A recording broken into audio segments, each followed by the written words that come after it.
Alors, on va commencer par définir l'IA. Alors, l'intelligence artificielle se réfère à la capacité d'une machine à imiter les fonctions cognitives humaines telles que la perception, l'apprentissage, le raisonnement et la résolution de problèmes. Commente la définition que tu viens de lire, peut-être en illustrant ou en développant certaines parties, Ben, ou comment toi tu comprends. ce que je retiens, c'est que l'IA peut être perçue justement comme un outil robotique qui a les capacités humaines de pouvoir penser. Et à partir de cela, on peut apprendre, on peut raisonner et puis on peut résoudre les problèmes et trouver des Tu as solutions. bien répondu, mais tu as omis un mot-clé. C'est imiter les fonctions cognitives humaines. Il Mhm, n'a pas les capacités humaines, mais il imite les fonctions cognitives humaines. Donc, c'est une mhm. imitation de quoi sur notre corps? De notre main? Non. Notre De manière de nos penser? yeux? Non. Quoi Notre, exactement? notre pensée ou notre manière de penser Et ça se situe où dans le corps, anatomiquement? au cerveau? Voilà, ça imite notre cerveau. C'est ce qu'il faut savoir. Et puis, l'IA est utilisée dans divers domaines. Et je te laisse lire et commenter et dire ce que tu comprends de ce qui est de ces domaines et comment, selon ta compréhension. Les entreprises s'en Alors, servent pour quoi, par exemple? hum, pour leurs réunions, Mhm. pour la rédaction de certains textes, Oui. euh, pour peut-être écrire des mails aussi, comme des modèles de mails à envoyer à d'autres entreprises. Et au niveau médical, en plus de ce que tu as dit, Euh,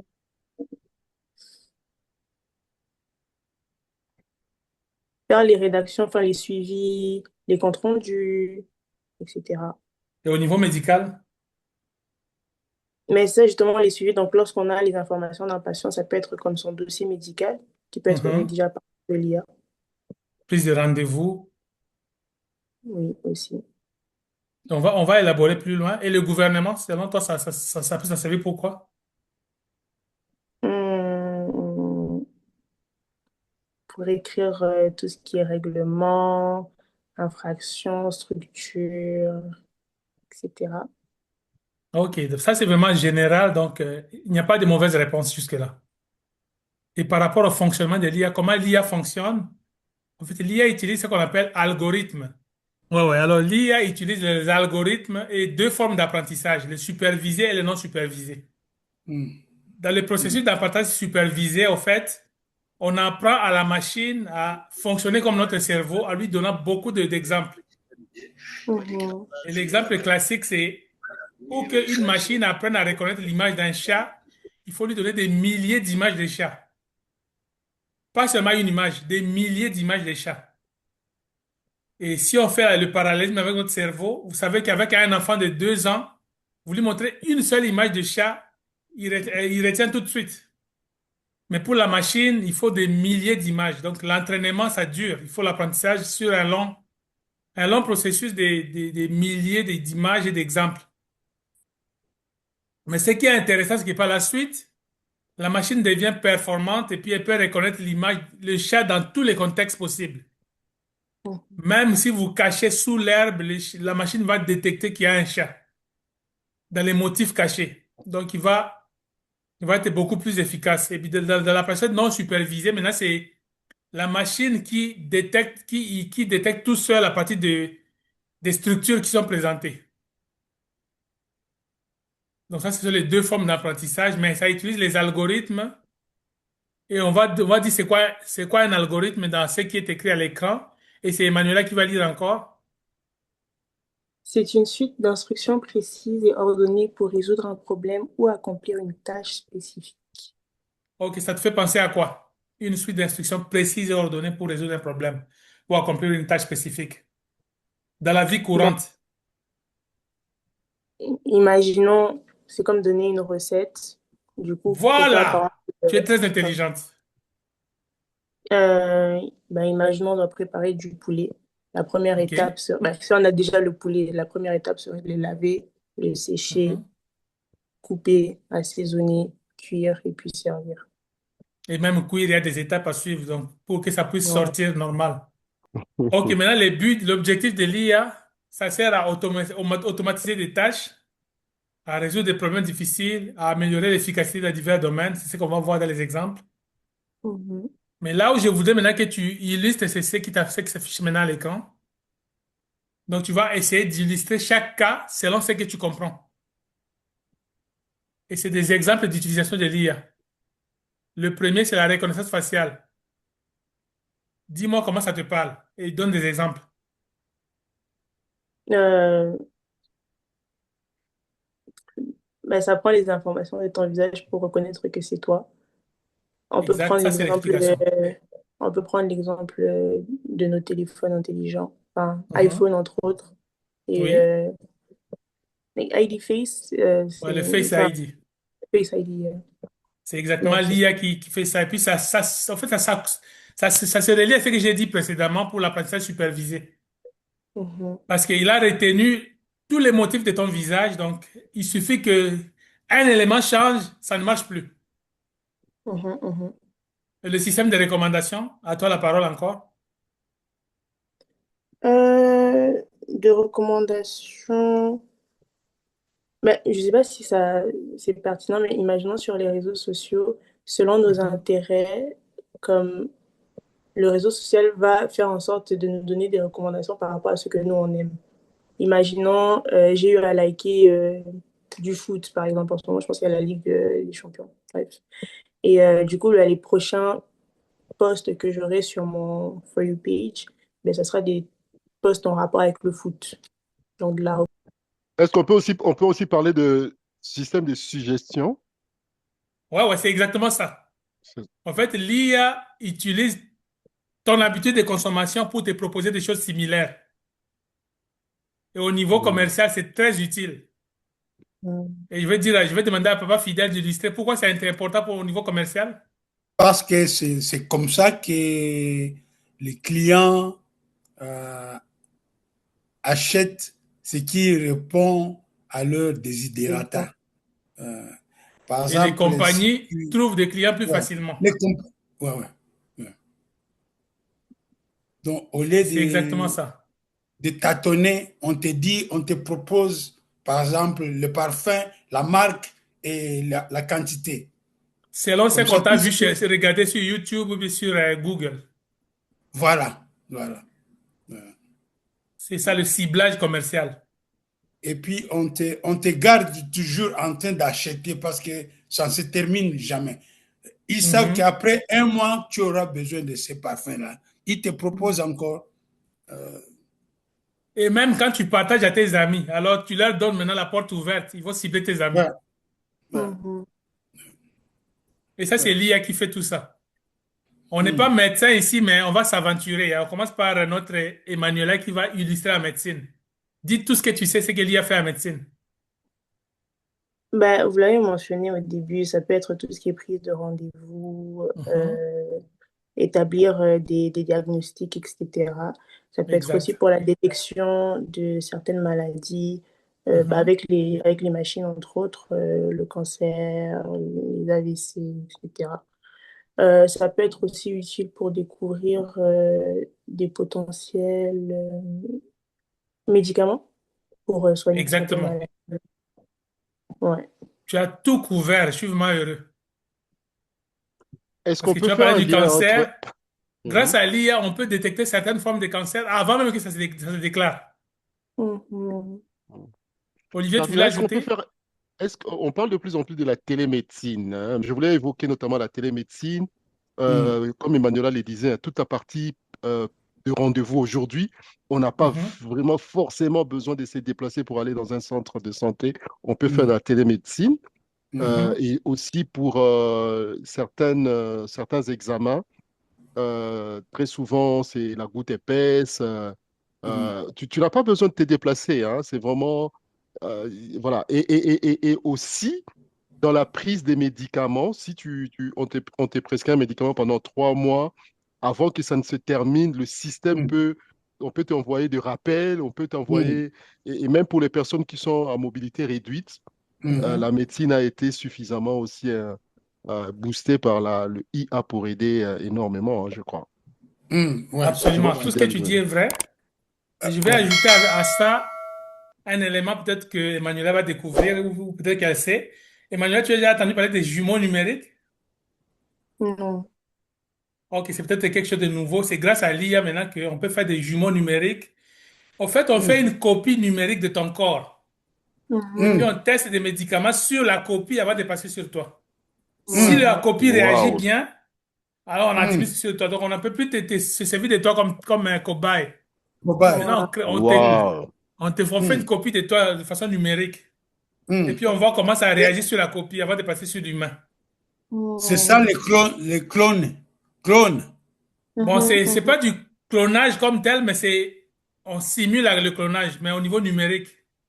Mm, Mais mm. c'est vraiment c'est fantastique. Et puis on dit que grâce à l'IA d'ici 2035, l'espérance de vie va passer de 75 à 150 ans. Amen. Waouh! Wow. L'IA, c'est à la fois une bénédiction et peut-être une malédiction. On verra ça plus tard, c'est une malédiction, mais en tout cas, moi je Ouais, vois le verre à moitié plein, pas à moitié ouais, vide. ouais, Mhm. ouais. Je Même sais pas moi. vous, hein. Ouais, même moi. Je crois que Fidèle voulait intervenir pour la médecine. Vous aviez quelque chose à partager aussi avec nous, hein? Ouais, ouais, je voulais compléter ce que tu disais, Monsieur Olivier, sur la télémédecine, parce que moi, je me fais soigner par téléphone, par distance,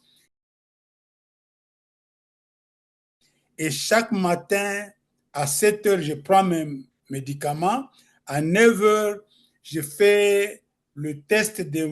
Je suis lié à mon appareil de mesurage est lié directement au bureau du docteur. Donc, quand je prends le mesurage, les infirmières, Ils ils surveillent, regardent, ils surveillent à ils distance. surveillent là. Ouais, ouais. Et si c'est au-delà de mesures normales, il m'appelle pour dire est-ce qu'il y a d'autres effets secondaires ou il n'y a que ça. Parce que nous avons vu le mesurage de ton hypertension. Attention.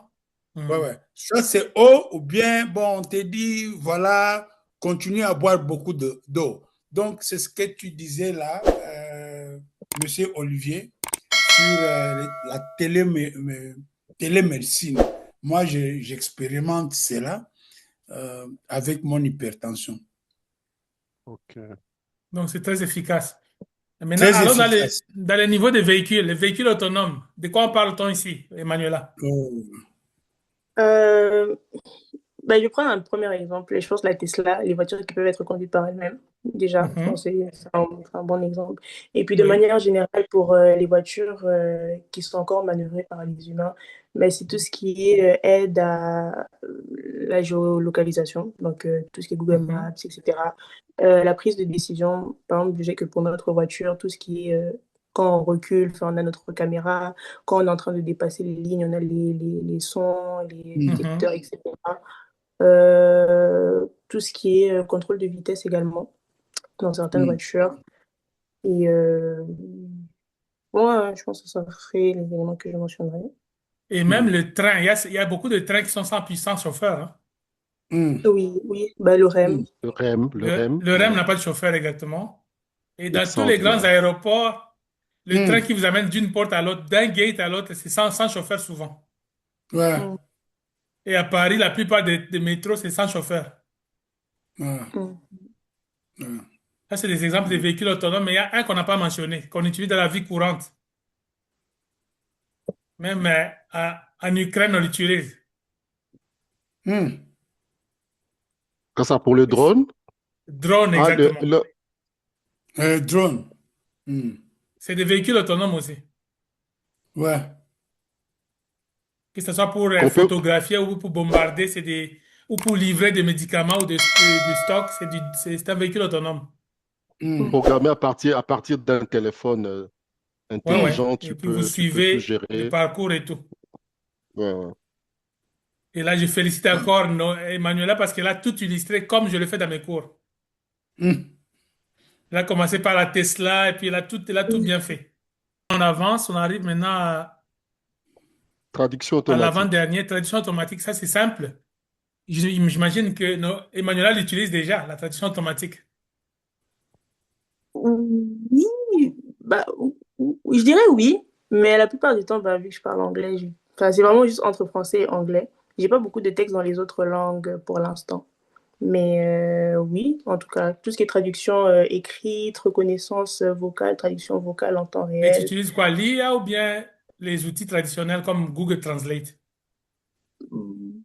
Bon, j'utilise beaucoup plus les outils traditionnels, hein. Google Translate. À l'époque aussi, j'utilisais beaucoup DeepL. Je ne sais pas si vous connaissez. DeepL. Oui. Hmm. Mais sinon, c'est pas mal ça. Récemment, je ne me souviens pas avoir utilisé l'IA pour faire de la traduction. Mais la bonne nouvelle, c'est que l'IA traduit mieux que les outils traditionnels. Mhm, Hmm. Et la force, Tu c'est dans fais les comment? prompts. Il faut bien Hmm. prompter. mhm, Ok. Quand ton prompt est bien aiguisé, la traduction va être vraiment fidèle. Et Ok. généralement, ce que j'ajoute dans la demande de traduction, c'est qu'il puisse tenir compte des subtilités linguistiques. Ok. mhm, Ah, Et là, ça tu va le te... lui dis déjà, hein? Il faut le lui Tu le dire, lui il dis faut en tenir avance, compte des hein? subtilités linguistiques. mhm. Ok. Et là, ça va te le rendre vraiment dans les règles de l'art. Ok. Le texte, et puis tu le mets là-bas, ou bien tu dis seulement. Mais il faut lui Fais-moi. donner le Ok. texte à traduire. Ok. Mais il faut lui donner l'instruction de traduire fidèlement en respectant les subtilités linguistiques. Ok. Mhm. Et il y a des IA qui sont plus fortes que les autres. Je sais par Ok. exemple que Claude AI est très fort dans les subtilités linguistiques. Ok. Donc, Claude. le IA utilisé pour la traduction, c'est beaucoup plus avec Claude, hein? Non, non, tous ils font la traduction Gemini. parfaitement. Mais OK. Claude est réputé pour respecter les subtilités linguistiques très bien. Ok. Ok. C'est juste taper Claude, c'est tout, c'est ça? Claude.ai. Peut-être qu'en Afrique, il n'y en OK. a pas, il n'est pas ouvert, mais pour l'Amérique, nous sommes gâtés. C'est gratuit Hmm. même, une certaine version. Mhm. Euh, il est bon. Hier, je l'ai utilisé. J'avais un texte, comme je fais toujours, j'écris un texte avec tel IA et puis je donne un autre IA pour l'analyse. Et Claude a corrigé les textes des autres. Il a analysé beaucoup de bonnes sections et il a fait des suggestions que j'ai beaucoup aimées. Et puis, euh, euh, j'ai aimé beaucoup son analyse. Ah, Suggestion. Ferdi, tu as raison. Il me dit que Claude, unfortunately, Claude is not, is only available in certain regions right now. Please Exactement. contact support if you think you are getting this message in error. Donc, si je l'avais téléchargé de l'autre côté, ça allait marcher ici. Non, non, tu peux utiliser un VPN pour que ça marche partout. Ah, OK. Donc, avec ton En VPN, tout tu te cas, connectes aux États-Unis ou au Canada et puis ça va te donner accès. ah, OK, d'accord. Donc, il y a toujours moyen de contourner avec le VPN. Mhm. OK. Et le dernier point, c'est les assistants virtuels. Quels sont les exemples, Emmanuela? Exemple d'assistant Euh, virtuel. pour le iPhone, on a Siri OK. avec la Et Siri, reconnaissance. Siri qui devient maintenant Gemini. Ah, Oui. Ah, c'est Siri Siri, qui est c'est devenu Gemini. Gemini? Ouais, ouais, ils ont fait un accord. Maintenant, c'est Gemini qui va être Siri. Ah Ah, bon? ok. Ouais, ouais. Siri est fini. Maintenant, c'est Gemini qui prend le contrôle. Ah, Donc, dans les d'accord. appareils, ça va s'afficher Gemini désormais. C'est peut-être Siri, mais c'est Gemini qui prend le contrôle. OK. Donc, le cerveau d'iPhone est devenu Gemini maintenant. Hmm, hmm. Donc, OK. on vient de citer Et deux, Siri, Gemini, quoi d'autre? Qu'est-ce que tu Echo et utilises puis fidèle? Alexa. Alexa Echo et pour Alexa. Amazon. Ouais, ouais. Ouais. Mhm. C'est des assistants Hier, virtuels. j'ai Hier, j'ai eu un problème parce que j'ai demandé à Echo de jouer ma musique qui est dans Amazon Music Mhm. et il ne prononçait pas bien mon nom. et il ne pouvait pas retrouver ma musique. Alors, j'ai demandé à Chat de me donner le prompt pour que je donne à Echo. Il m'a dit, bon, demande seulement qu'on joue la musique de l'artiste fidèle Ayur Lumeya, ce que j'ai demandé à... Mais il ne retrouvait pas ma musique. Il m'a donné les photos sur l'écran, mais il ne pouvait pas retrouver ma musique. Ah bon. Ça a commencé à me frustrer. Et puis, j'ai dit, si tu étais quelqu'un que je pouvais connaître, voir, je pouvais bien te gifler.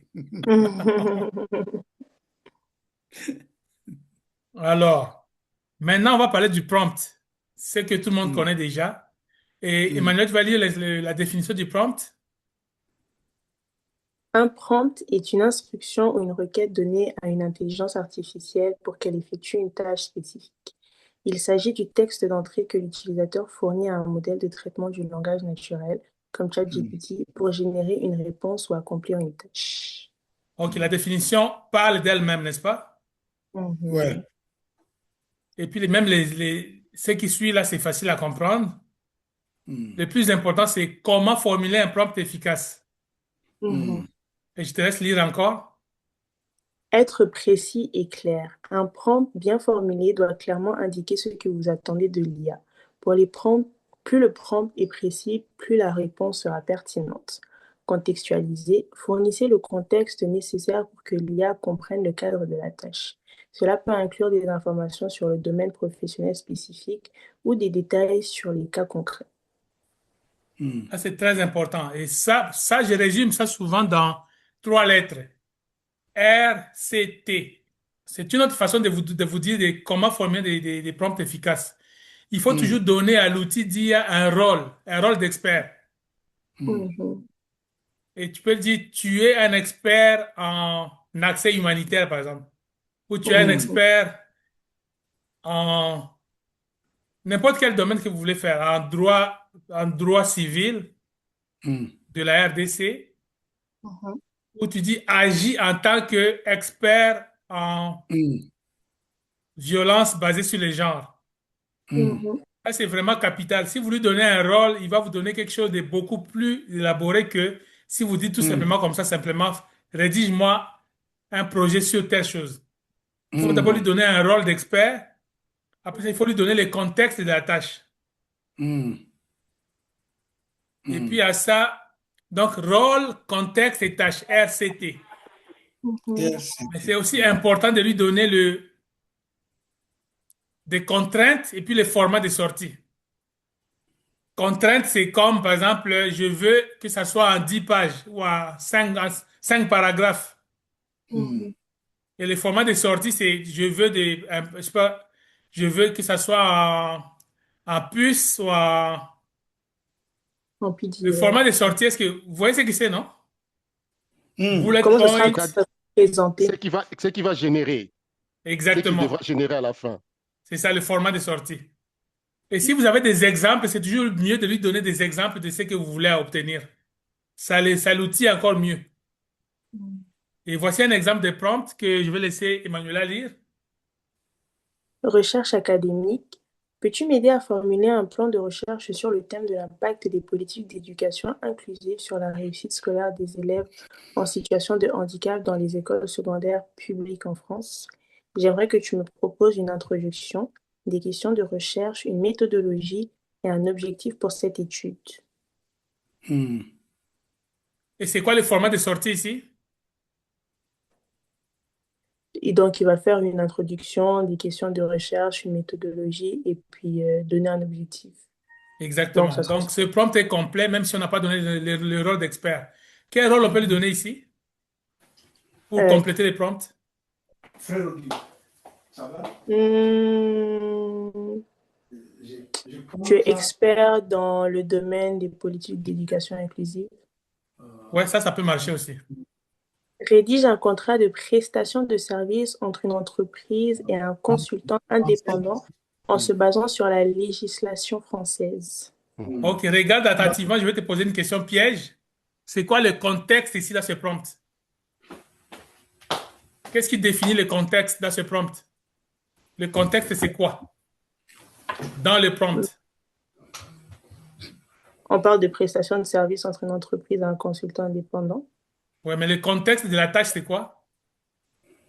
C'est de rédiger un Oui, contrat. rédiger, oui, mais c'est quoi le contexte ici? Parce qu'il y a le contexte. Il faut que La il se législation base française. sur... C'est basé C'est sur la ça. législation française. C'est ça la bonne réponse. C'est Ça, souvent, basé ça sur embrouille les gens. Mhm. Et c'est très important parce que j'ai connu ce problème en 2024 quand j'ai donné la formation à Bounia, au magistrat. Mhm. Ils ont tout simplement dit en droit congolais et puis on a été surpris par ce que ça a donné parce que ça donnait des articles qui ne correspondent pas. Pourquoi, selon vous? Mhm. Qu'est-ce qui cloche en disant en droit congolais? C'est pas assez précis. Ah. Pourquoi c'est pas précis? Bon, on a déjà deux Congos et puis Très bien, vous suivez très bien. Mhm. Là, je suis vraiment heureux. Mhm. Quand vous dites en Et droit il y a congolais, beaucoup, c'est pas bien, c'est pas précis. mhm. Parce qu'il y a et il y deux a beaucoup Congos. de branches de droit. Dans les branches de droit, ça, il va se débrouiller, mais il faut préciser quelle législation Mhm. En soulignant du droit congolais RDC, peut-être ça réduit son champ, de recherche. la portée des Mhm. recherches. Ouais, ouais. Exactement. Il Mhm. faut bien préciser le domaine et le contexte. Si c'est RDC, Pe- c'est RDC. Si l'autre Congo, c'est Congo-Brazza. Ou si tu dis Congo-Kinshasa, il va se retrouver aussi. RDC Mhm. oui, aussi mais les connaît. peut-être aussi préciser peut-être la temporalité après les indépendants ou avant les indépendants, parce qu'il peut aller puiser un peu plus globalement. Et on sait Mhm. que Mhm, le droit congolais, nous avons son soubassement, c'est notamment avec la colonisation. Il peut effectivement mhm. ramener d'autres articles qui sont plutôt du droit belge, hein. Alors, Mhm. les plus d'éléments que vous donnez, le mieux que vous allez avoir les résultats. Mhm. Faut toujours Mhm. mieux, Mhm. c'est mieux de lui donner le plus de contexte possible. Mhm. Alors, les Mhm. diapos qui suivent, c'est des exemples de prompts. On n'a pas besoin de tous les lire, vous allez les lire tranquillement. Mais lisons celui-ci, par exemple. À toi encore, Emmanuela. Quels sont les droits des employés en matière de licenciement économique selon le droit du travail français? C'est quoi le rôle qu'on peut lui donner ici?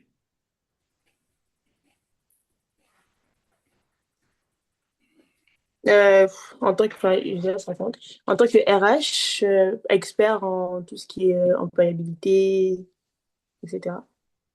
Ou droit du travail? Mm. Peut être RH, peut être avocat, il peut être juriste. Mm. Ça, c'est un autre exemple qu'on va passer vite. Maintenant, parlons de IA générative.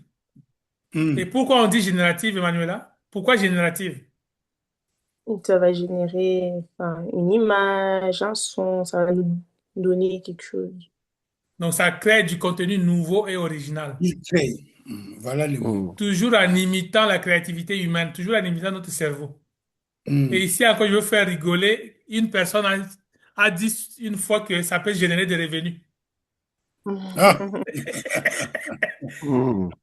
En tout cas, ce n'est pas génératif parce que ça génère des revenus, quoique ça peut vous faire gagner de l'argent. ouais, ouais. La personne n'avait pas tort dans ce sens-là, mais elle avait tort pour la compréhension globale. C'est pas d'abord les revenus, c'est la création du contenu nouveau et original. Comme cette Mhm. photo qui s'affiche à l'écran, ça n'a jamais existé. Mm. Ça l'a Mhm. généré. Et maintenant, dans l'application pratique des IA génératives, c'est là que vous allez passer à l'œuvre. Emmanuela, tu es sur téléphone ou sur ordinateur? Je suis sur ordinateur. Olivier, tu es sur quoi? Je suis aussi sur ordinateur. Ok, maintenant je vais vous demander de créer une image qui n'a jamais existé. C'est votre exercice dans les 3 prochaines minutes. Utilisez Mhm. l'IA de votre choix et puis générer une image qui n'a jamais existé. Laissez libre cours à votre imagination. Et puis vous allez nous partager ça. Générer une image.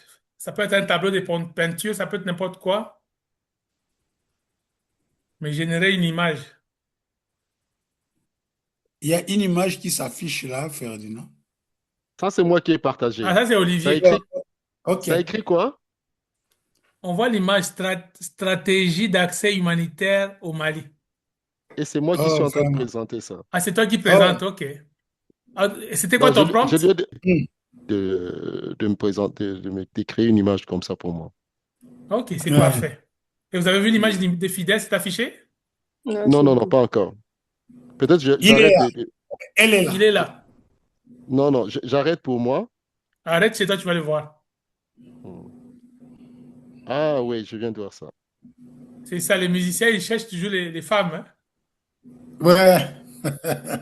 Comme Fidèle est musicien, et guitariste, hein. Et chanteur-compositeur. Chanteur, compositeur. Avec beaucoup d'œuvres Waouh. sur YouTube, sur Amazon Music, sur Ouais, Spotify aussi, hein. ouais. Ouais. Toutes les plateformes. Toutes les plateformes. Ouais. Tu fais de la musique traditionnelle, folklorique, hein. Religieuse. Ah, ok. Mais chanter dans ma langue. Kimbala, Ouais, dans le la langue de Kimbala. Werason. Ouais, ouais, ouais. Hmm. Alors, Manuela, tu as eu ton image? Oui, je peux partager mon écran. Surprends-nous. Euh,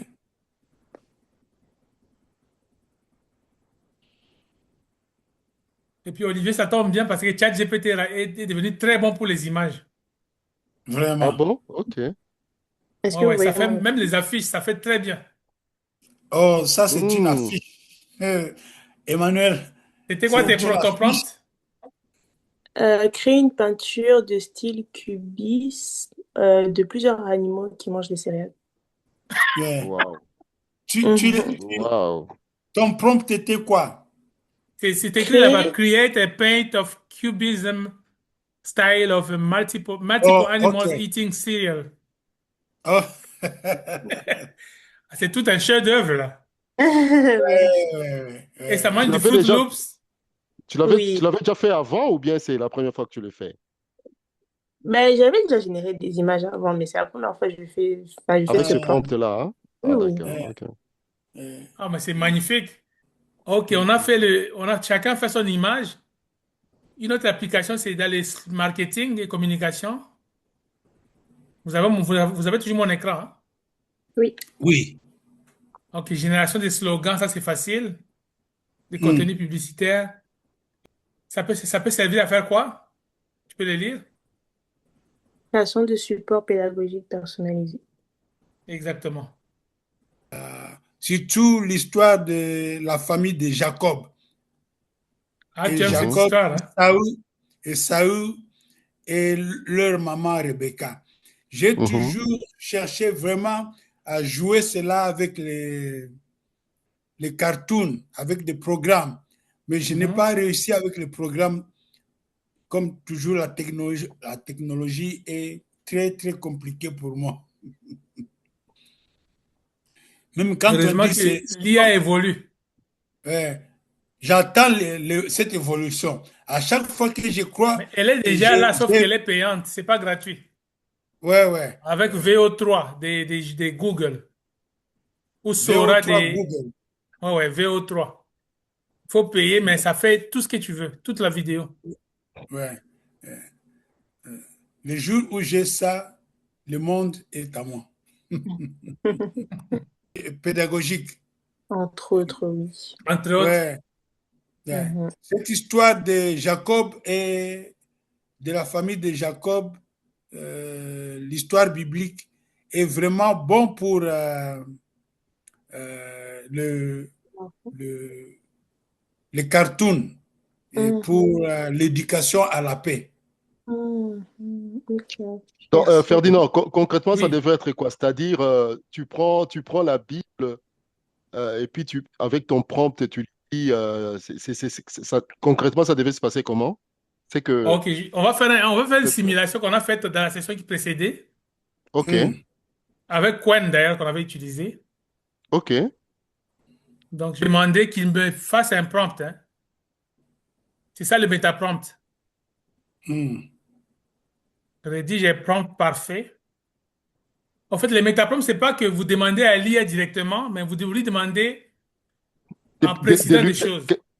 que lui, et Hmm. lui, il va mieux étoffer votre prompt, c'est ça. C'est ça, en fait, parce que c'est lui qui connaît comment on pose la question à l'IA, donc il va vous Hmm. dire dans quelle formule il faut poser. Rédige un Hmm. prompt parfait pour générer. On va préciser l'IA qui va générer avec Qwen. Hmm.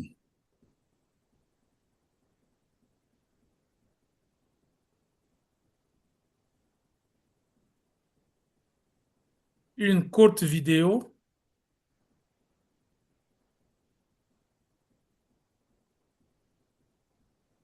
Sur quoi? Sur la famille de Jacob. Jacob, ouais, l'histoire biblique. Hmm. De Jacob dans la Bible. Ouais. Peut-être qu'il faut ajouter ce que Oumé disait pour que ça puisse être focus. Sinon, il risque d'aller trouver Jacob un peu partout. Mais je crois que Je Fidèle vais a vous dire parlé. Jacob, dans la c'est Bible, Saoul. il va Ah, savoir. voilà. OK. Hmm. En fait, ici, comme c'est du métaprompt, on ne peut pas s'inquiéter. Vous lui donnez les idées en Ah, vrac. lui-même. OK. Il va formuler les prompts que vous pouvez ajuster. D'accord. Et puis, on a précisé que ça doit être adapté pour Quen, pour lui-même. Il a en train de penser, thinking, et maintenant il rédige les Hmm. prompts. Ah, il a trouvé Jacob Fidèle. Il Oui, a tout oui. Ouais, trouvé, hein? ouais. Je vais essayer de lire le prompt, sa réponse. Mais je ne sais pas si la lecture de Voici la un prompt réponse. optimisé pour générer une courte vidéo avec Qwen Vous Hmm. m'entendez? ou toute Oui, autre oui, oui, technique ça passe. de génération vidéo qui a trait sur la famille de Jacob dans la Bible. Prompt crée une courte vidéo éducative et visuellement captivante. Durée 60 à 90 secondes, illustrant l'histoire de la famille de Jacob dans la Bible. La vidéo doit inclure les éléments suivants. Jacob recevant la bénédiction d'Isaac à la place d'Ésaü. Son rêve de l'échelle vers le ciel à Béthel. Ses deux épouses, Léa et Rachel, et leurs servantes Bila et Zilpa. La naissance des 12 fils de Jacob, fondateur des 12 tribus d'Israël. L'histoire émouvante de Joseph, vendu par ses frères, mais devenant gouverneur en Égypte. Utilise un style visuel inspiré de l'animation biblique classique, couleurs chaudes, décors désertiques et tentes nomades, vêtements antiques. Ajoute une narration claire en français, un fond musical doux et inspirant, et des sous-titres synchronisés. Le ton doit être respectueux, pédagogique et accessible à un public familial. Ce prompt est précis, structuré et fournit suffisamment de détails contextuels, stylistiques et narratifs pour guider efficacement un modèle de génération vidéo. Et voilà le prompt avec la technique du métaprompt. Maintenant, on Hmm. va lui demander de générer la vidéo lui-même. Alors, j'ai activé génération de vidéo et j'ai dit génère cette vidéo. Mhm. Mhm. J'aurais pu copier les prompts et utiliser une autre IA pour générer. Et je lui ai demandé de générer lui-même. Il commence Hmm. déjà à travailler dessus. Et ce 1%, qui est intéressant 2%. avec lui, il fait avec le son. Donc, vous allez entendre la voix de Jacob, peut-être même les moutons qui sont en train de beuler.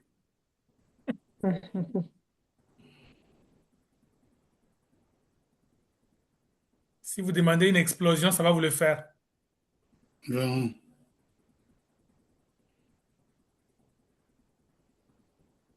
Donc, Emmanuela, le métaprompt peut te sauver la vie. Mhm. Hmm. Donc, tu décris ce que tu veux et puis il transforme ça en prompt efficace. Wow. Hmm. Ça peut même être pour une peinture ou un dessin, il peut illustrer quelque chose de pédagogique. Tu lui Hmm. donnes les idées en vrac et puis il va t'organiser ça à prompt. Mhm. Et puis tu sors une image d'illustration que tout le monde va adorer. Hmm. Hmm. Déjà que tu es forte en organisation des prompts, tu vas encore être beaucoup plus efficace. Oh, Hmm. génial. Hmm. Ça, c'est les métaprompts. Hmm. Mhm. Hmm. On est déjà à 22, de 22%, tranquillement vers la vidéo. La vidéo préférée des fidèles avec la famille de Jacob. Ouais. Ok, Ouais. voici Jacob. Ouais.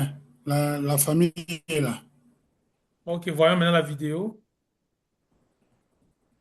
The Lord said to me, return to the land of your fathers. Wow. Vous avez entendu les moutons? Ouais, Mhm. ouais. Ouais. The Lord said to me, return to the land of your fathers.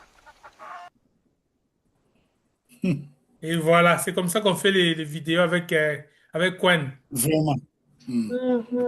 Mais on peut aussi prendre ces prompts et puis utiliser une autre IA pour faire la vidéo. Ouais. Ça peut être Runway ML, ça peut être VO3 de Google. Donc, il y a plusieurs IA qui peuvent vous faire des vidéos comme ça. Ferdinand, je remarque mes erreurs. C'est pour cela que je viens toujours à toi parce qu'il y a des choses que je crois que mes prompts ne sont pas beaucoup plus précis. C'est comme ça Les que ça prompts me ne sont donne pas pas les optimisés. résultats. Ouais, ouais. Ça me donne Mhm. pas les résultats que je voudrais. Escompté. Ouais, Maintenant, ouais. avec les métaprompts, tout est réglé. Ouais. Là, maintenant, je comprends ce qu'il faut faire. Mhm. OK, c'est différent. Voyons voir ce que ça va dire.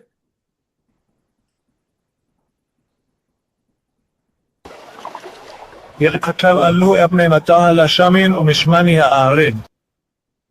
Ah, il a parlé arabe maintenant? Ouais, ouais. En tout cas, la langue a changé, le décor a changé. Vraiment. יכתב עלו אבני מטה לשמין ומשמני הארץ. Ça, c'est quoi, l'hébreu, l'araméen ou c'est quoi? Bon, on ne sait pas. En tout cas, c'est pas l'anglais. Non. Bon, vous avez compris, et les métaprompts et comment on génère la vidéo avec Quen. Mhm. Mhm. Mhm. Revenons maintenant aux enjeux sociaux de l'IA, parce qu'il n'y a pas que des bonnes nouvelles, il y a aussi des mauvaises nouvelles. Il ne faut pas les éviter, sinon ils vont nous rattraper.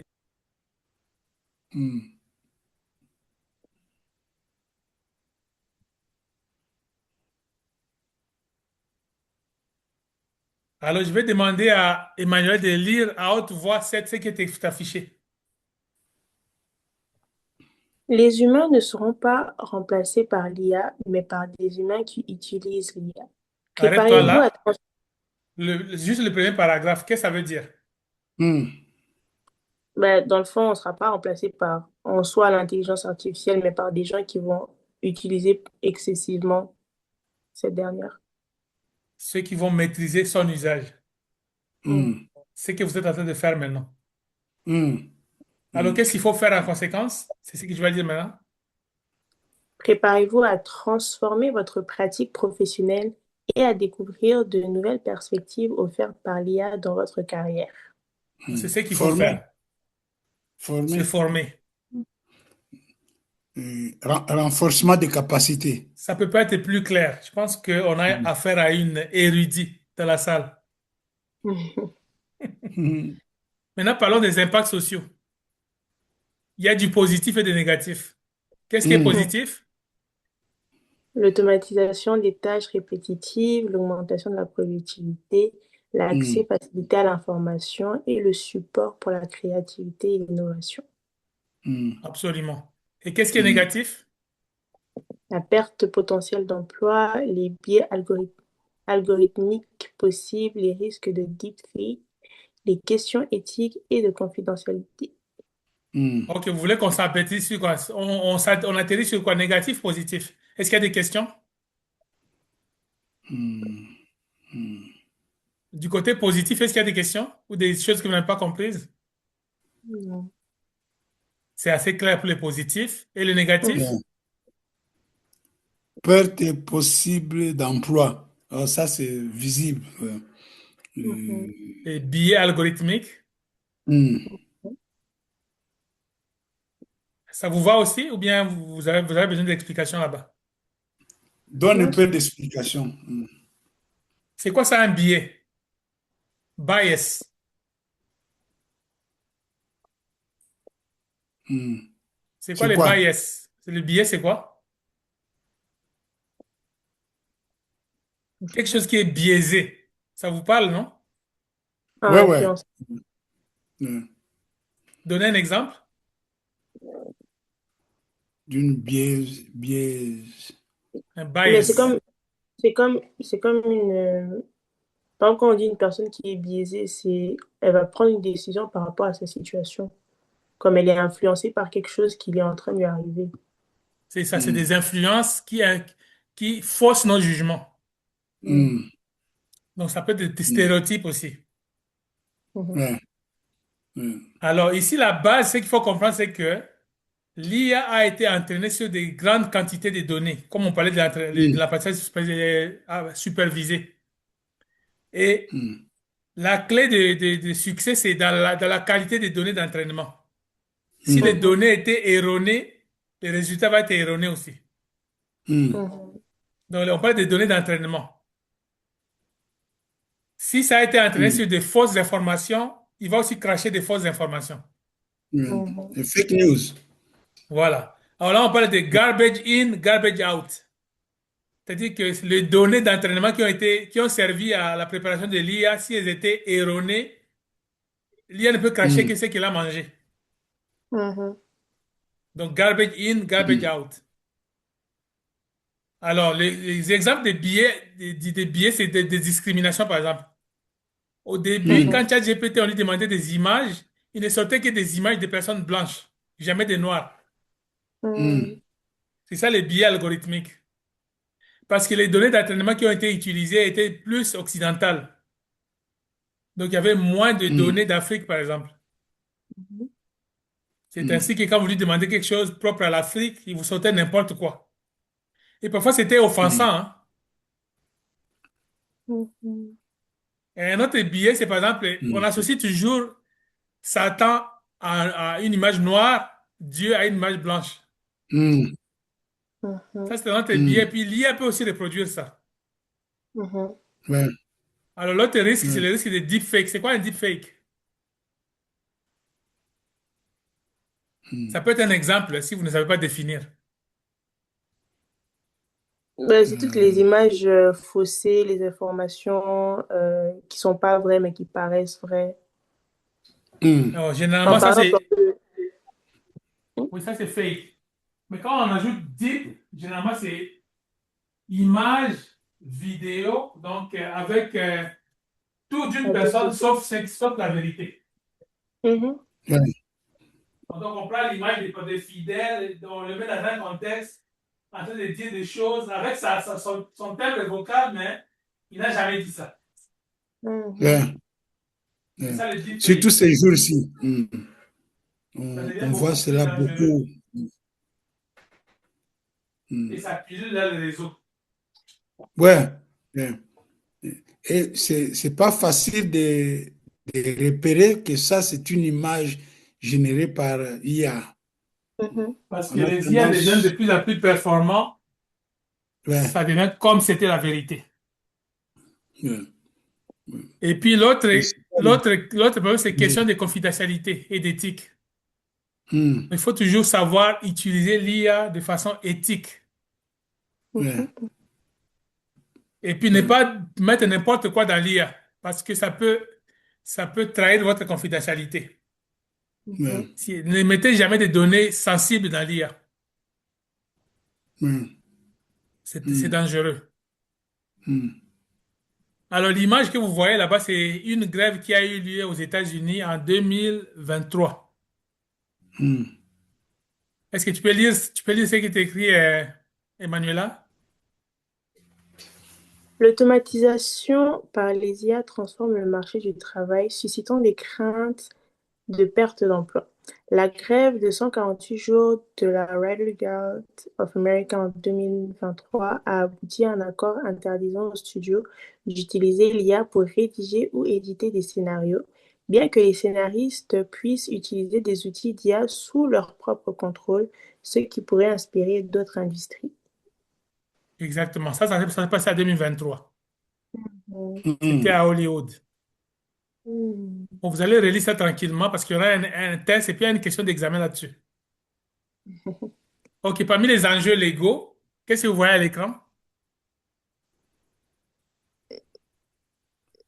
Il y a À lire? le pire. Non, non, Hmm. juste les images. Commentez les images.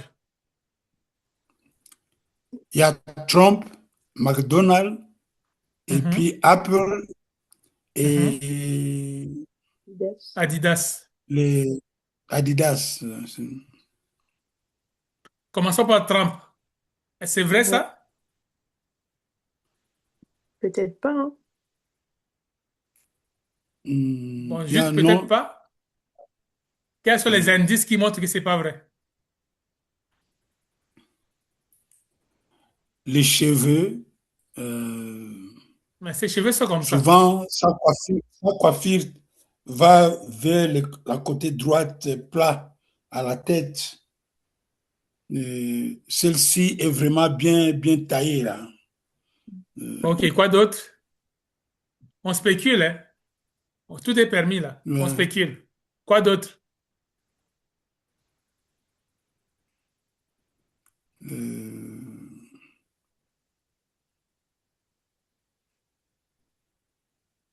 Quand je donne cette formation au Congo, je leur dis que ici, Trump n'est pas dans un restaurant, il est dans un maléwa. ouais. Et rien que ça fait déjà, ça peut déjà allumer des antennes. Trump dans un Ouais. maléwa. Qui ça? Ah oui, oui, on a fait ça avec Macron, hein, dans une des Exactement. On a sessions, fait là. ça avec Macron qui mangeait des foufous à la main. Mhm. Hmm, hmm. Donc ça, il y a d'autres exemples de deepfakes, c'est ce que vous voyez à l'écran. Qu'est-ce que vous voyez là? Oh, les Le papes pape, avec... Avec une doudoune. hmm, On voit Et puis, Obama avec. ce qui est particulier, c'est que ce manteau qu'il a porté là, c'est la marque Prada. Mhm. hmm, Est-ce que vous pouvez imaginer le pape porter du Louis Vuitton? hmm. Déjà, c'est un indice que c'est manipulé. Ou Obama a de Ouais. faire quoi? Manger prendre une avec glace. Une glace hmm, avec Angela Merkel Angela sur une Merkel, Engel. plage. Ah. sans Hmm, garder du Donc, corps, tout ça, tout ça. c'est des ouais, indices déjà que c'est manipulé. ouais, On évolue vers maintenant cette image ici, qui est ma sublime. Toujours en hmm, 2023, il y a eu cet événement. Qu'est-ce que vous remarquez hmm. sur la photo? La fumée. Il y a la fumée. C'est un Et à building droite, il y en a feu. quoi? Le,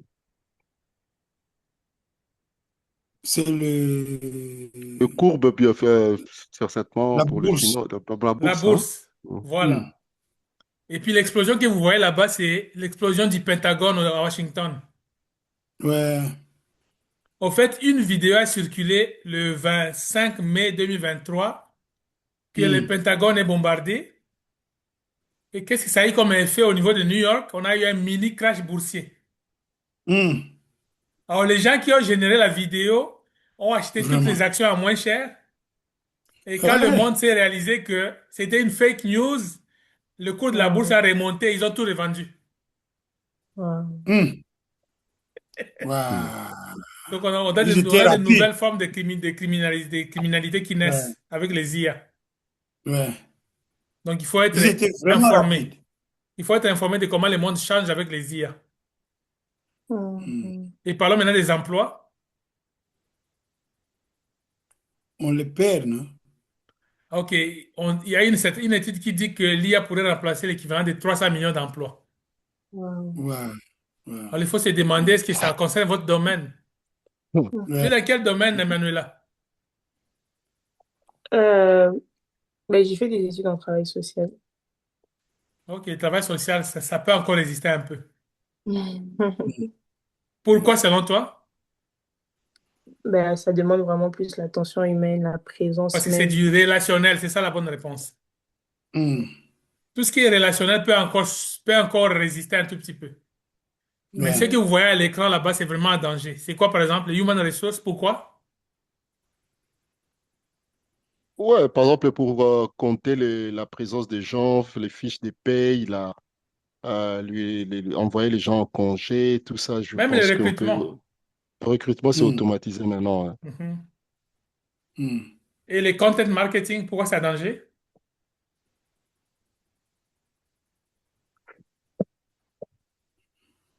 Le Du marketing de contenu. contenu, pourquoi c'est un danger? Mm. Ben, ça peut L'IA être génère fait plus aussi. vite et plus efficacement. Mhm. Et le Ouais. web Ça, design, le développement Word, les sites C'est web et tout. quantifiable. L'IA peut te faire un Tu site vois? internet à 5 secondes, Mhm. Ouais, alors que l'humain va passer une ouais, semaine. ouais. Mhm. Et ça Alors coûte cher. concrètement, voici les exemples des métiers qui sont menacés. Juste un exemple à titre indicatif. Tout ce qui est mathématique, l'IA le fait mieux que les humains. Hmm, Le déclaration d'impôts, les préparations fiscales, tout ce que vous voyez, tout ce qui est avec un chiffre 100, c'est vraiment dangereusement hmm, menacé. hmm, hmm. Même les journalistes,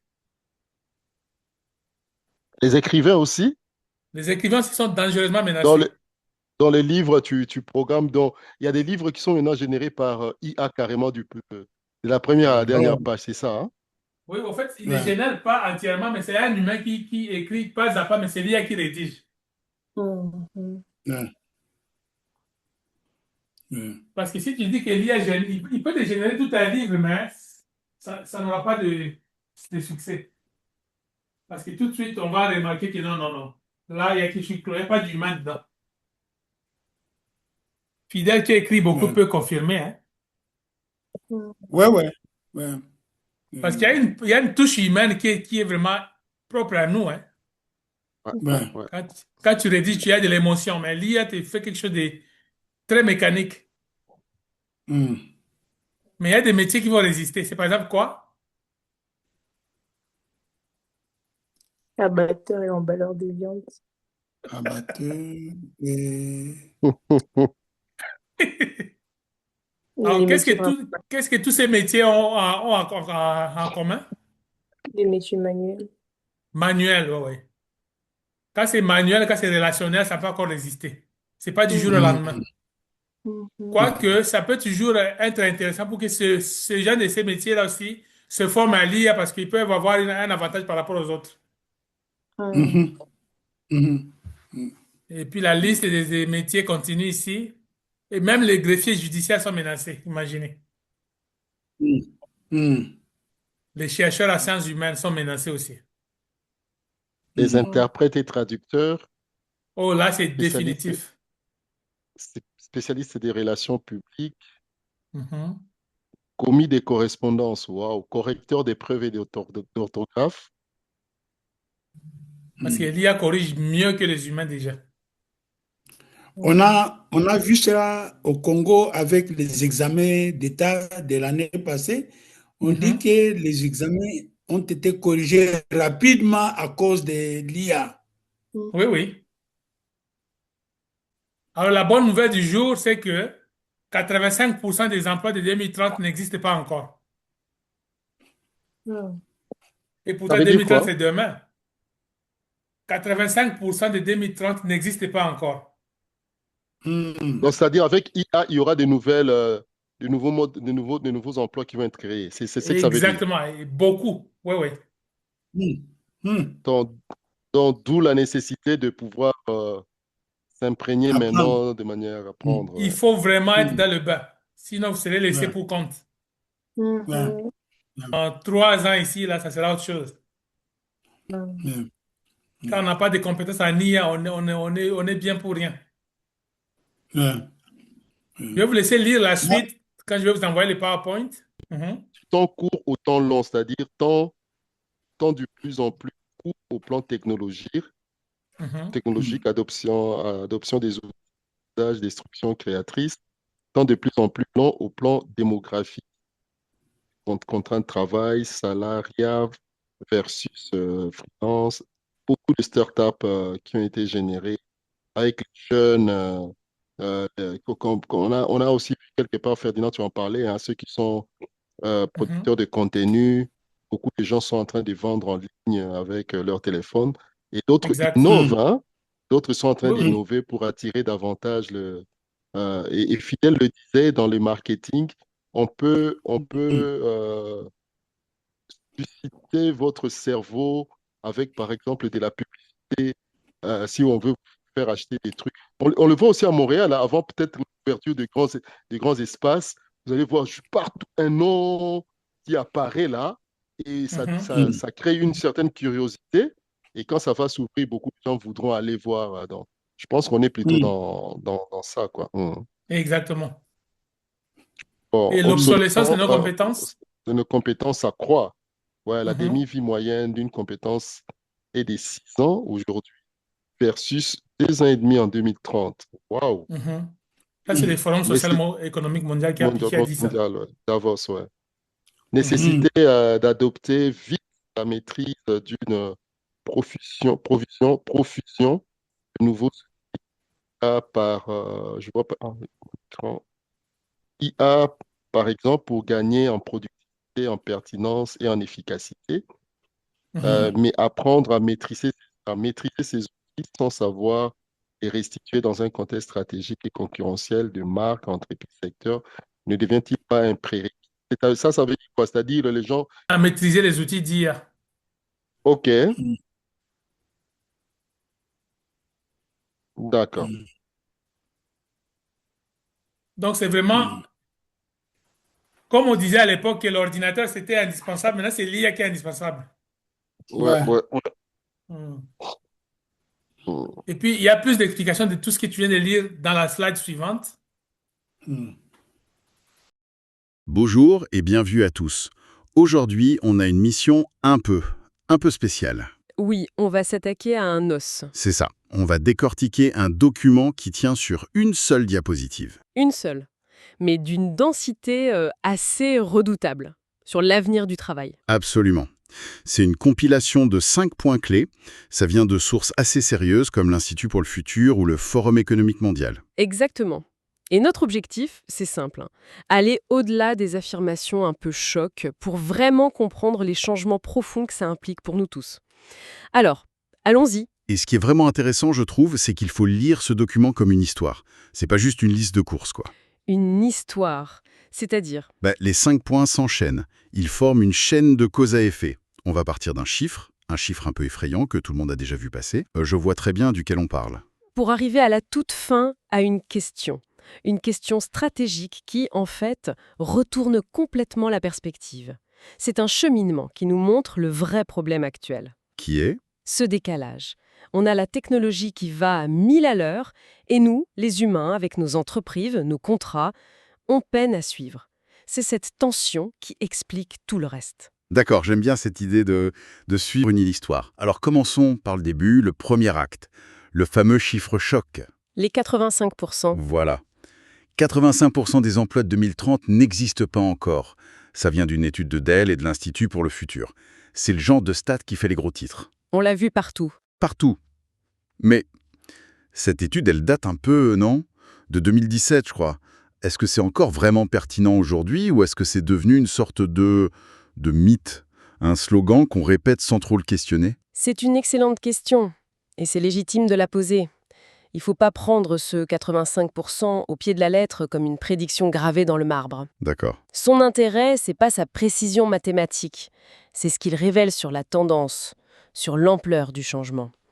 Et de ce point de vue, il est plus pertinent que jamais. Le vrai message, c'est pas la destruction, au contraire. C'est la création. C'est une annonce de création et de transformation massive. L'idée, c'est pas que votre métier va disparaître. C'est plutôt que le métier que vous ferez dans 6 ou 7 ans, il aura un nom, des missions, des outils qu'on n'imagine même pas aujourd'hui. Donnez-moi un exemple concret. Pensez-y, il y a 5 ans, qui parlait de prompt engineer ou d'AI ethics officer. Personne, ça n'existait pas. C'est vrai. Personne. Voilà, c'est ça la réalité derrière ce chiffre. Il nous force à penser en termes d'adaptabilité, pas en termes de défense d'un précaré, quoi. Je vois. Ce n'est pas une fin du monde, c'est un monde différent. Et cette transformation, elle est alimentée par une force, une tension, comme vous disiez. Et ça, c'est le deuxième point du document. Le choc des temporalités. Exactement. Le temps court contre le temps long. D'un côté, le temps de la technologie, qui est exponentiel, la destruction créatrice, et de l'autre, notre temps à nous. Celui des contrats de travail, des carrières, beaucoup plus lent, plus linéaire. Et c'est là que ça devient vraiment intéressant. Oui. Comment on gère ça? Comment une entreprise peut fonctionner avec des gens qui ont des horloges aussi différents dans la tête? Ça doit être le chaos au quotidien, non? C'est plus que du chaos. C'est une friction, Une friction permanente. C'est le grand écart que tout le monde ressent aujourd'hui au travail. Le grand écart. Oui, et ce qui est paradoxal, c'est que plus la technologie accélère pour nous donner de la flexibilité, le télétravail, les outils collaboratifs, Le freelancing. voilà, plus en réaction, on cherche la sécurité des structures lentes. On rêve d'agilité, mais on s'accroche au CDI. On veut innover, mais on est bloqué par des process budgétaires annuels. C'est tout à fait ça. Cette friction, c'est pas juste un problème. En fait, c'est un moteur. C'est elle qui crée les nouvelles formes de travail. Les slasheurs, l'économie des créateurs, toutes ces tentatives de trouver un équilibre entre la vitesse de l'outil et la lenteur du cadre. Donc, le modèle de la carrière unique, Il n'est pas mort parce qu'il était mauvais. Il est mort parce qu'il était trop lent. Trop lent pour le monde d'aujourd'hui. attendez. Si tout va si vite et que les structures, elles, sont si lentes, ça veut dire qu'il y a de la casse quelque part. Et la première chose qui doit se dévaluer à toute vitesse dans ce système, ce sont nos compétences. Ce que j'ai appris hier, Ne vaut plus grand-chose demain. Vous mettez le doigt dessus. je parie que c'est le point suivant. C'est la conséquence logique et directe. Le document cite le Forum économique mondial. La demi-vie moyenne d'une compétence est de 6 ans aujourd'hui, et elle sera de 2,5 ans en 2030. Exactement. Alors, prenons un instant pour être sûr que tout le monde comprenne bien. La demi-vie d'une compétence. C'est le temps qu'il faut pour que la moitié de ce que vous avez appris sur un sujet devienne obsolète, plus pertinent. Passer de 6 ans à 2 ans et demi, c'est vertigineux. C'est à peine plus que la durée d'un master. On sort de l'école, Et la moitié de ce qu'on a appris est déjà en train de se périmer. c'est fou. Absolument. Et ça change tout. Ça nous fait basculer d'un paradigme d'acquisition à un paradigme de flux. C'est-à-dire, Avant, on faisait des études, on faisait le plein de connaissances, et ce bagage nous servait pendant 10, 15, 20 ans. Aujourd'hui, cette approche est caduque. Je me souviens au début des années 2000, apprendre à maîtriser le logiciel Flash. ah oui, Flash. Ouh, toute une époque. C'était un atout majeur, une compétence super recherchée. 5 ans plus tard, c'était déjà une compétence de niche. Aujourd'hui, c'est une pièce de musée numérique. Carrément. C'est l'exemple parfait de cette demi-vie qui s'accélère. Du coup, la compétence la plus durable, ce n'est plus de savoir coder en Python ou de maîtriser Photoshop, c'est une métacompétence, savoir apprendre. Apprendre à apprendre. Identifier ce qu'il faut apprendre, le faire vite, l'appliquer, et ça c'est le plus dur, savoir le désapprendre pour passer à la suite. Cette idée de désapprendre, elle est très forte, c'est presque contre-intuitif. Donc si nos compétences se périment à cette vitesse folle, la réaction la plus naturelle, et c'est ce que dit le 4e point, c'est de se jeter sur les nouveaux outils pour rester à flot. C'est la réponse de survie. Voilà. Le document parle de la nécessité d'adopter vite la maîtrise d'une profusion de nouveaux outils. L'IA, par exemple. Pour ne pas être dépassé, je dois maîtriser Midjourney, les agents autonomes, mais, et c'est là que l'histoire bascule, le document ne s'arrête pas là. Il pose une question qui, à mon avis, renverse complètement la table. Une question qui est en fait la conclusion de tout le raisonnement. Oui, exactement. Je la lis. Mais apprendre à maîtriser ces outils, sans savoir les resituer dans un contexte stratégique et concurrentiel de marque, entreprise, secteur, ne devient-il pas un prérequis? Le mot-clé, c'est prérequis. C'est prérequis. Ça change tout. Ça veut dire que savoir utiliser l'outil, ce n'est plus la compétence finale. Ce n'est même plus un avantage. C'est le ticket d'entrée. C'est le minimum syndical. C'est le point culminant. Tout ce qu'on a dit avant, les nouveaux métiers, la friction des temps, l'obsolescence des savoirs, tout ça nous amène à cette conclusion. La valeur se déplace. Elle n'est plus dans le comment. Exactement, elle n'est plus dans le comment faire, qui change tout le temps, mais dans le pourquoi le faire. Savoir générer une image avec une IA, c'est bien. Des millions de personnes peuvent le faire. La vraie compétence, celle qui a de la valeur, celle qui a une durée de vie plus longue, C'est de savoir. c'est de savoir pourquoi générer cette image-là, comment elle s'intègre dans la stratégie de marque de l'entreprise, quel message elle envoie par rapport aux concurrents et quel problème client elle vient résoudre. La maîtrise technique devient une commodité. Alors que la vision stratégique... Elle reste rare. Donc, si on boucle la boucle, pour revenir au premier point, ces fameux 85% de nouveaux métiers. Justement, ces 85% ne seront pas majoritairement des postes de spécialistes de l'outil X ou experts de l'application Y. Non, bien sûr. Ces rôles techniques existeront, évidemment, mais ce seront les plus exposés à l'obsolescence rapide qu'on a décrite. Les rôles les plus créateurs de valeur, et probablement les plus durables, seront ceux qui sont à l'intersection À l'intersection de quoi? de la tech et du business. Des gens qu'on pourrait appeler des architectes de solutions ou des stratèges de la transformation. Leur travail au quotidien, ce ne sera pas de faire avec l'outil. Mais de penser avec l'outil. C'est ça. Ils passeront leur journée à traduire un problème business, comment réduire notre temps de réponse client de 50%, en une solution qui combine plusieurs technologies, qui s'intègre dans les processus et qui donne un avantage compétitif. Ce sont des traducteurs, en fait. Des traducteurs, des connecteurs, des chefs d'orchestre. Ils comprennent la technologie assez bien pour savoir ce qui est possible et ils comprennent le business assez bien pour savoir ce qui est souhaitable. C'est dans cet entre-deux que se trouve la vraie valeur. C'est beaucoup plus clair.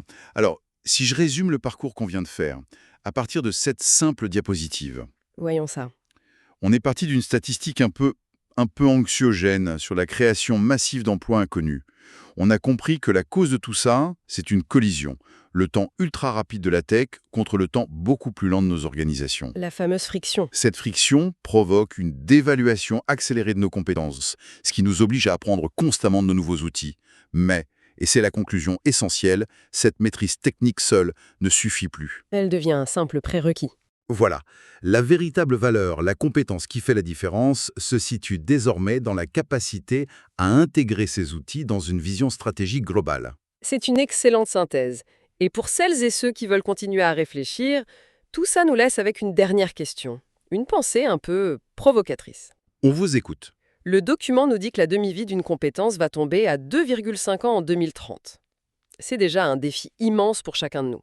Mais si les compétences qui sont les briques de base de toute organisation sont si éphémères, ça pose une question encore plus fondamentale. Quelle est alors la demi-vie d'une stratégie d'entreprise ? Ah oui, c'est une bonne question. Une stratégie qui est par définition construite sur les compétences disponibles, peut-elle encore être planifiée sur 3 ou 5 ans ? Ou bien est-ce que ça nous oblige à penser la stratégie elle-même, non plus comme un plan fixe, mais comme une capacité d'adaptation, un processus de remise en question quasi permanent ? La question n'est peut-être plus « quel est notre plan ?» Mais à quelle vitesse pouvons-nous changer de plan ?